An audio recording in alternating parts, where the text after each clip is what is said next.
So, what's up, sir? Hello, this is my vlog. So, ang vlog karon is kuan na ako tong mga pang pantubagon nimo mga questions and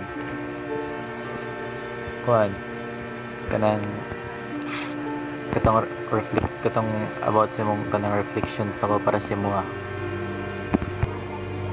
So, sir, this is the question.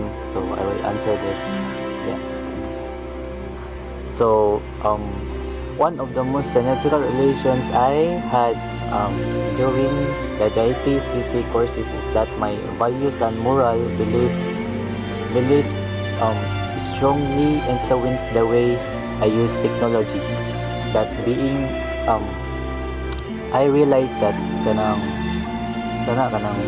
being knowledgeable ka sa technology is dili jud na siya enough because needed jud ka og mogamit og kanang mga skills na kanang responsible, and then usa pa na kanang nakay honesty. Sa kaning kurso kay nakatabang ni sa pagsabot og kanang unsay mga importante like kanang integrity, kanang respeto sa usa. And then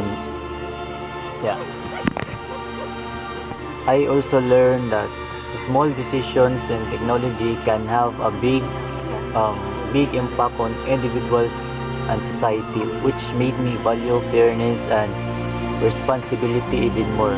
So that's it, sir. So for this question, sir, the two questions kanang stars ako is asay mas challenge ako. So for me, sir, is kanang the ethical framework that challenged my thinking the most was deontology. So because nakarealize ko that kanang sa kunsa na actions kay should be considered right or wrong based on moral duties and principles, not just on the results they produce. Kung siya is right kanang I found this difficult, sir, because in sa kadagang kanang mga sa kadagang mga situation, sir, because achieving the best outcome seems more practical, even if it requires bending certain rules. That's it, sir. So for the third question, sir, is like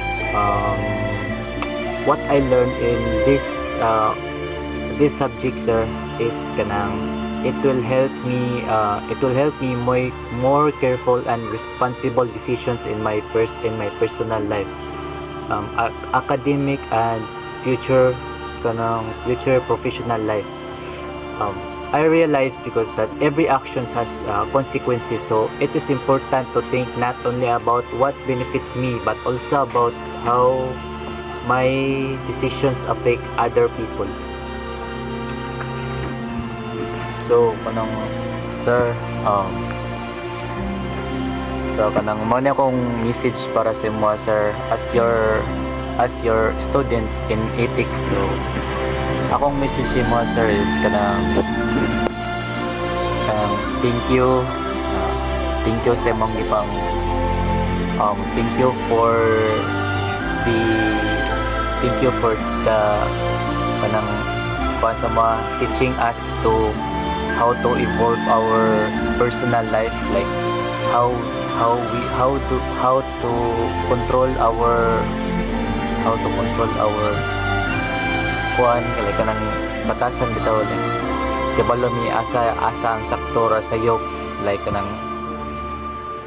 kanang dili mi malikoy ba o unsa di sakto jud buhaton, or kanang like unsay mga duties na thankful ko, sir, kay dagan kayog nakatunan, even though na wala kay nasud sang utok, but relatable man jud siya jud ang ethics. So So, mao na sir. I hope na magkita-kita ra ta and may sakto ra ka phone set and yeah. So, more to sir. Thank you. Thank you sir. Thank you. Bye bye. Bawi ako next school year.